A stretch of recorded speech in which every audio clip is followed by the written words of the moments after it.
గ్యారంటీలకే guarantee లేదని మాజీ మంత్రి హరీష్ రావు విమర్శించారు. మహిళలకు 2,500 రూపాయలు ఇస్తామని కాంగ్రెస్ మోసం చేసిందని తెలిపారు. తులం బంగారం ఎవరికైనా వచ్చిందా అని ప్రశ్నించారు. 4,000 పెన్షన్ ఇప్పటివరకు వేయలేదని, కాంగ్రెస్ వచ్చాక కరెంట్ కోతలు మొదలయ్యాయని మండిపడ్డారు. కాంగ్రెస్ పార్టీకి ప్రజలు బుద్ధి చెప్పాలన్నారు. బీజేపీకి ఓటు వేస్తే పెనంపై నుంచి పొయ్యిలో పడినట్లేనని హరీష్ రావు ఆరోపించారు.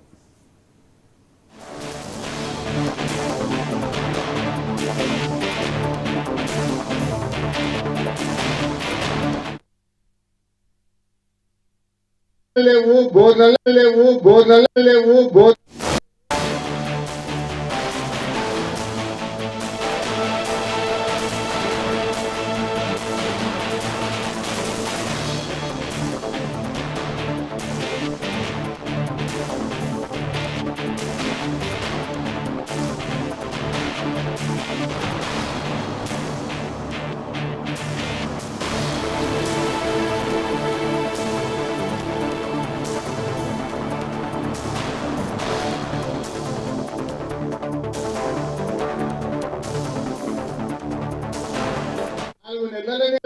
బోర్లు లేవు, కాలువలలో నీళ్లు లేవు, చివరికి తాగడానికి నీళ్లు లేని పరిస్థితి వచ్చింది.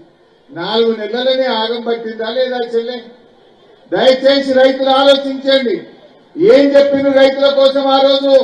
మేం గెలిస్తే డిసెంబర్ 9 నాడు 2 లక్షల రుణమాఫీ చేస్తా అని కాంగ్రెస్ వాళ్ళు చెప్పింది.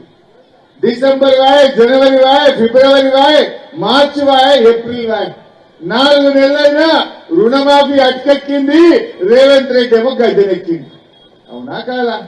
ఈయన మాత్రం గద్దెనెక్కిండు, రుణమాఫీ మాత్రం అటకెక్కిచ్చిండు. రుణమాఫీ అయిందా ఎవరికైనా? బెజ్జంకిలా మన మండలంలో ఎవరికైనా అయిందా? మరి అలా ఒకటే సీదా ముచ్చట.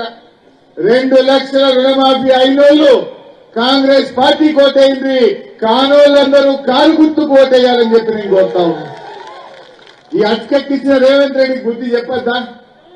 ఎన్ని చెప్పిండు రైతులకు? మన కేసీఆర్ రైతులకు 10,000 రూపాయల రైతు బంధు ఇచ్చిండు. వీళ్ళు ఏమన్నారు?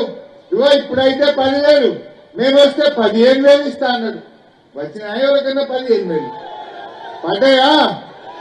అంటే రైతు బంధు కేసీఆర్ కంటే ఎక్కువ ఇస్తా అని ఊరించి ఓట్లేసుకొని గద్దెనెక్కిండు, రైతు బంధు ఎగవెక్కిండు. ఆ పడేది కూడా సరిగా వల్లే పడ్డాయా? రైతు బంధు నాగం చేసింది. ఇంకేమన్నాడు?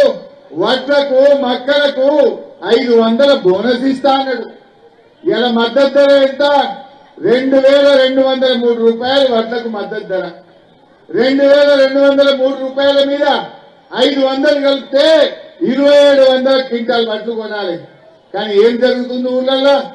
నేను నిన్న మొన్న తెలుసుకున్నా. మన బెజ్జంకి మండలంలో 1,800కు 1,700కు కల్లాల కాడనే వడ్లు అమ్ముకుంటున్నారు. 1,850కే అమ్ముకుంటున్నారు. అసలు మా అక్క చెల్లెలు ఉన్నారు, ఐకేపీ